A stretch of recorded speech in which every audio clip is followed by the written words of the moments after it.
Hello everyone, good morning, welcome back to my new blog. তো এখন মোটামুটি আমি ঘুম থেকে উঠতে আজকে অনেক দেরি হয়ে গেছে, 11টা বেজে গেছে আমার আজকে ঘুম থেকে উঠতে। মোটামুটি ফ্রেশ হলাম, হয়ে এবারে আঁকাতে যাচ্ছি। আজকে তো সকালে দোকানে যাব না, এখন আঁকাতে যাবো। আগে আঁকিয়ে ঠাকিয়ে তারপর বাড়ি আসি, দেখি কি করা যায়। তো এখন আগে বেরোই, নয়তো লেট হয়ে যাবে।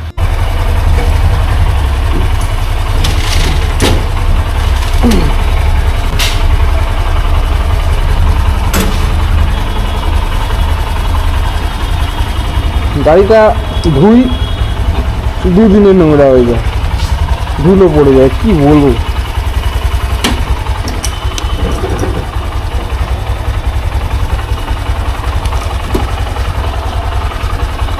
কেমন লাগে দেখতে, মন খারাপ হয়ে যায় বড্ড গাড়িটাকে দেখে, এই অবস্থা। যাই হোক, মোটামুটি পরিষ্কার করলাম।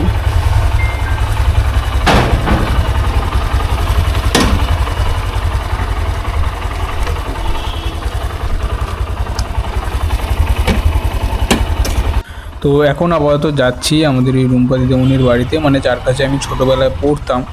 তো তার ছেলেকেই আঁকাতে যাচ্ছি। তো আগের তুলনায় কিন্তু তার আঁকাটা অনেকটা বেটার হয়েছে, তবে ওয়াটার কালারের ক্ষেত্রে কিন্তু সেটা আসছে না, মানে খুবই সমস্যা হচ্ছে আমি যা দেখতে পাচ্ছি। আঁকছে হয়তো মোটামুটি ভালোই, কিন্তু রং করতে গেলে বেশ একটা সমস্যা হচ্ছে আমি যা দেখতে পাচ্ছি। তো বাড়িতে প্র্যাকটিস তো বড় কথা, প্রথমে করতে হবে, প্র্যাকটিস না করলে তো হবে না, মধ্য কথা হলো এটা। তো যাই হোক, আমি এখন যাই, এই রাস্তাটা দিয়েই আমি ঢুকি। এটা হচ্ছে আমাদের বাড়ি থেকে বেরিয়ে ডান দিকে সুকান্ত পল্লীর রাস্তা। তো এই রাস্তাটাই সবচেয়ে ইজিয়েস্ট রুট, আর খুব ভালো বেশ রাস্তাটা, আর সবচেয়ে শর্টকাট রাস্তা। তো যাই হোক, পৌঁছে দেখাচ্ছি যে এখন আপাতত ও কী করছে আর কীভাবে আঁকছে না আঁকছে আমি সেটাই দেখাচ্ছি। ব্যাপারটা হচ্ছে, মানে আমার কাছে তো মাইক আছে, ঠিক আছে, কিন্তু মাইকটা আমি এই ইয়েতে ইউজ করতে পারছি না, আমার এই মানে অ্যাকশন ক্যামেরাটার মধ্যে। তার কারণ হচ্ছে একটা টাইপ সি পোর্ট লাগবে, ওই পোর্টটা ছাড়া আমি ইউজ করতেই পারছি না কোনোভাবে। মানে ডাইরেক্ট তো আমার ওই ইয়েটা, মানে ওই যে মাইকটা ডাইরেক্ট মানে করা যাচ্ছে না, কানেক্ট করা যাচ্ছে না। তো সেই জন্য আমাকে type C to C port লাগবে। আমি আগের দিন অর্ডার দিয়েছিলাম ফ্লিপকার্টে, দেখতেই পেলেন যে টাইপ বি টু সি চলে এসছে। মানে যার জন্য আমার কথা বলতে খুবই অসুবিধা হচ্ছে, মানে কথা বললে একদম শোনাই যাচ্ছে না, খুব আস্তে আস্তে শোনা যাচ্ছে। আর বাইক চালাতে চালাতে কথা বললে তো মানে অর্ধেক শোনাই যাচ্ছে না। তো এখন আর কি বলবো, মানে সেই জন্যই আমাকে এখন বাইক আলাদা চালাতে হচ্ছে আর কথা আলাদা বলতে হচ্ছে। তো কিছু করার নেই, যাই হোক আমি এগোই আস্তে আস্তে। বেশিক্ষণ তো আর লাগবে না, ওখান থেকে আমাদের বাড়ি থেকে দিদিমণির বাড়ি যেতে মাত্র 5 মিনিট লাগে। তো যাই, এগোই এবার আস্তে আস্তে। এই রাস্তাটা বেছে নেওয়ার মেন যে কারণটা, সেটা হচ্ছে এই রাস্তাটা ফাঁকা থাকে বেসিক্যালি, আর সবচেয়ে বড় কথা কোনো বড় গাড়ি ঢোকে না। আর আরেকটা যে ব্যাপার, সেটা হচ্ছে এই রাস্তাটায় কোনো ধুলোবালি নেই। তো সেই জন্যই আমি এই রাস্তাটা দিয়ে যাওয়াটা বেশি প্রেফার করি আর কি। তো বাকি এমনি রাস্তা দিয়ে যেতে গেলে বড্ড ধুলো, জ্যাম সব মিলিয়ে মানে যেতে অনেকটা লেট হয়ে যায়। এখান দিয়ে গেলে মাত্র 5 মিনিট, আর রাস্তা দিয়ে গেলে 10 মিনিট লেগে যাবে। তো একেই আমার বেরোতে একটু লেট হয়ে গেছে। তো সেই জন্য আমাকে তাড়াতাড়ি যেতে হবে। তাড়াতাড়ি যেতে হলে আমার কাছে এই রাস্তাটা সবথেকে বেস্ট বলে আমার মনে হয়। সবচেয়ে বড় কথা হলো যে আমাদের সুভাষ গ্রামের রাস্তা কিছু কিছু জায়গায় এতটাই বাজে যে কি বলবো। মানে এই হচ্ছে আপাতত গলির রাস্তা, দেখতেই পাচ্ছেন এই রাস্তাটা মোটামুটি ভালো আছে। আর এই যে মেন রাস্তাটা গেছে, এই রাস্তাটা যে সে কবে থেকে খারাপ হয়েছিল, রিসেন্ট ঠিক করেছে রাস্তাটা।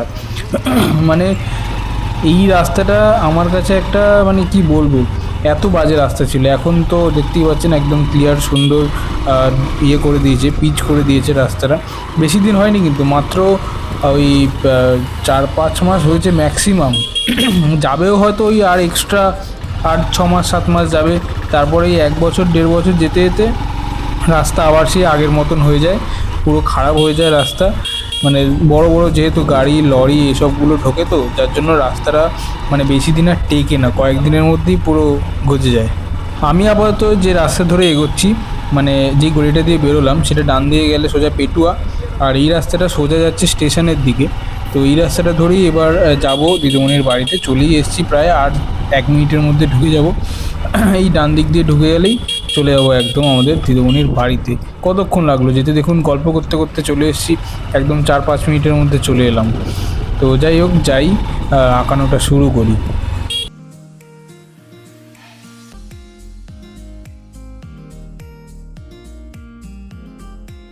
তো এখন চলে এসেছি আপাতত এই দিদিমণির বাড়িতে। এই হচ্ছে দিদিমণির ছেলে, নো ডাউট খুব ভালো আঁকে, মানে পেন্সিলের কাজটা খুব ভালো, কিন্তু রং করতে গেলে খুবই অসুবিধা হয়। এখনও বুঝে উঠতে পারছি না যে কীভাবে রং করবে।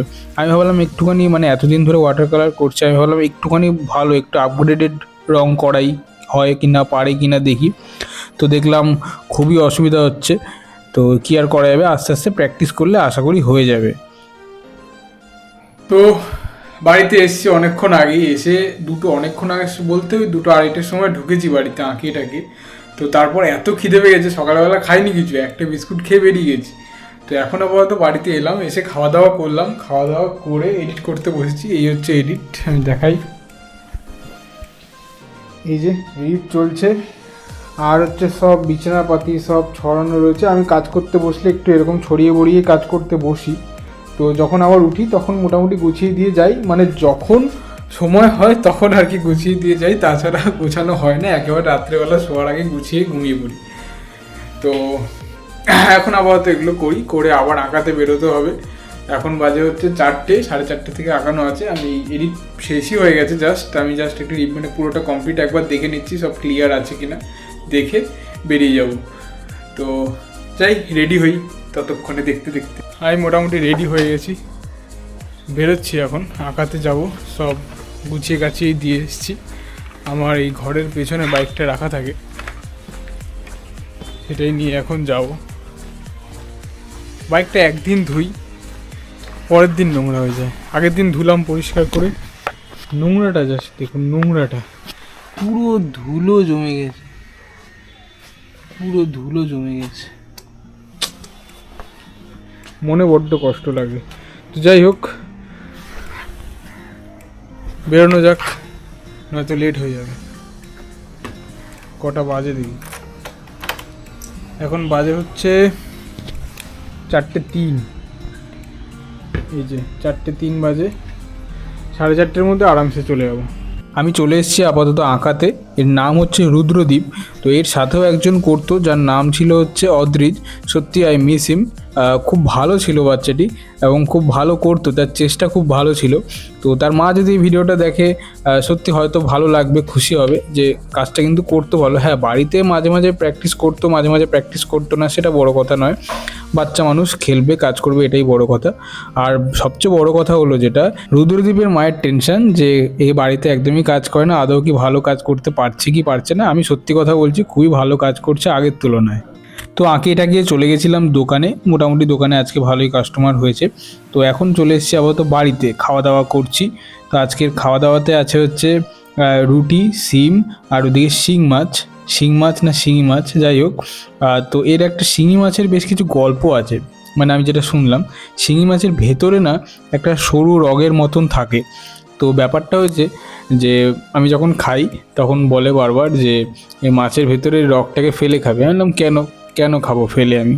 তো বক্তব্য হচ্ছে যে যখন একজন ব্রাহ্মণ ছিল নাকি, সে নাকি ওই জলের মধ্যে স্নান করতে নামার সময় পৈতেটা খুলে স্নান করতে নেমেছিল।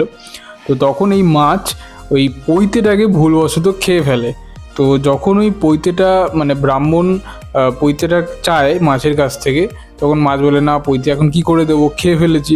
তখন ওই ব্রাহ্মণ নাকি ওবার অভিশাপ দিয়েছিল যে এই পৈতেটা তোর সাথেই থাকবে এবং খাওয়া যাবে না নাকি, এরকম একটা ব্যাপার। যাই হোক, এই হচ্ছে গল্পটা, আমি একটা শুনেছিলাম।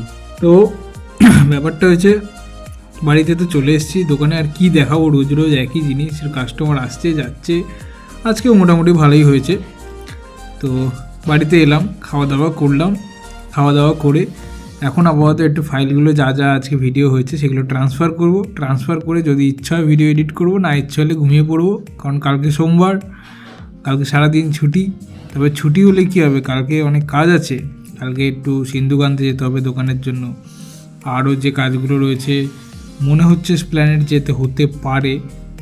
তাছাড়া দেখি, কালকে মামেরও ছুটি আছে, যদি একটু বেরোনো যায়। তো যাই হোক, আজকের মতন এই পর্যন্তই। টাটা, বাই বাই, সিউ, দেখা হচ্ছে আবার কালকে। এখন দেখতেই পাচ্ছেন ঠান্ডা লাগছে, আমি একদম কম্বল গায়ে দিয়ে বসে আছি। তো আর আমার ভিডিওগুলো যদি ভালো লেগে থাকে তাহলে অবশ্যই আমার চ্যানেলটি সাবস্ক্রাইব করে দেবেন এবং বেল আইকনটি প্রেস করে দেবেন, যাতে আমার ভিডিওগুলো সবার প্রথমে আপনাদের কাছে চলে যায়। তো টাটা, গুড নাইট।